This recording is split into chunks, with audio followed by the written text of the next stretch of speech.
AITA for refusing to give my spoiled younger sister my car after she wrecked hers. Hi everyone, I-26F am in a bit of a family dilemma and need some outside perspective. I have a younger sister, Emily 21F, who has always been the golden child in our family. My parents have always doted on her, given her everything she wanted, and generally overlooked any of her flaws. Meanwhile, I've had to work for everything I have. To give some context, Emily recently totaled her car in an accident. Thankfully, she wasn't hurt, but her car is beyond repair. My parents immediately jumped in to help her, but instead of getting her a new car, they decided that I should give her mine. I have a 2018 Honda Civic that I bought with my own money after saving up for years. I love my car and rely on it for work and daily errands. My parents' reasoning is that I can afford to buy a new car, which I can't, not without dipping into my savings or taking out a loan, and that it's my duty as the older sibling to help out my younger sister.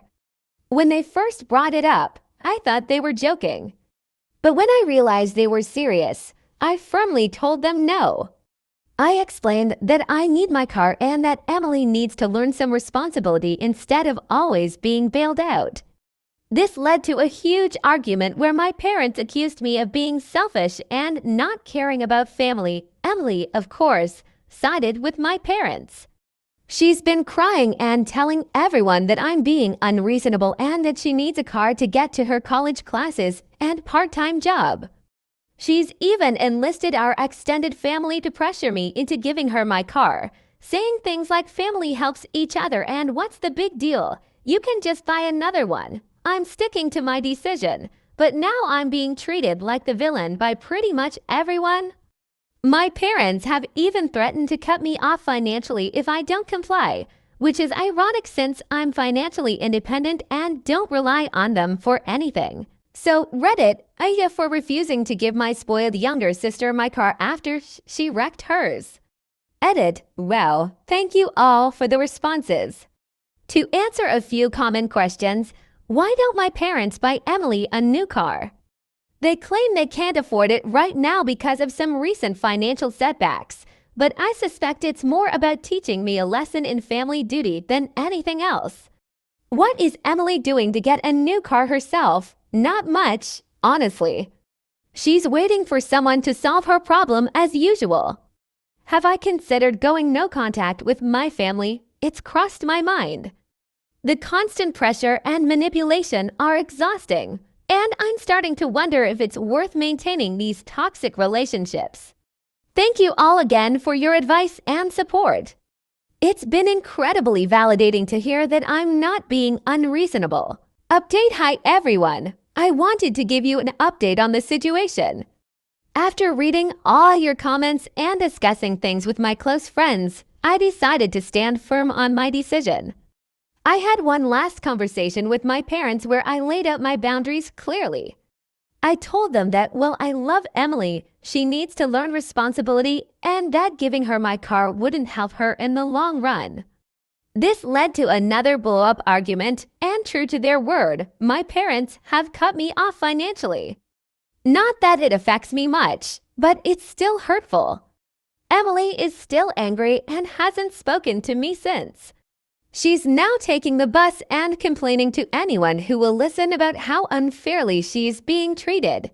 Some of my extended family have come around and are starting to see my side of things, especially after I explained the full story. A few of them have even offered to help Emily find a good deal on a used car, but she's still holding out hope that she get mine. As for me, I'm focusing on my own life and mental health. It's been tough, but I'm starting to feel more at peace with my decision. I realize now that I can't always be the one to fix everyone else's problems, especially when it comes at the expense of my own well-being. Thank you all again for your support and advice. It's made a world of difference. Second update. Hi everyone. I wanted to give you another update on the situation with my family and my sister, Emily. A lot has happened since my last post, and I thought it would be helpful to share where things stand now. After my parents cut me off financially, I decided to take a break from family gatherings and focus on my own life. It was difficult, but it gave me some much-needed space to think and heal. During this time, I started to notice some changes in my family dynamics. First, Emily finally had to face reality. Without my car or my parents' immediate financial support, she had to start taking more responsibility for herself. She took on extra shifts at her part-time job and started saving up for a used car. It was a slow process, but it seems to be teaching her some valuable lessons about independence and responsibility. Meanwhile, my parents' attitude began to shift as well.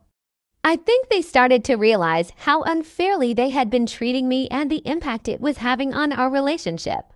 My mom reached out to me a few weeks ago, asking if we could meet up and talk. I agreed, and we had a long, honest conversation about everything that had happened. She apologized for the way they had handled the situation and admitted that they had been wrong to put so much pressure on me.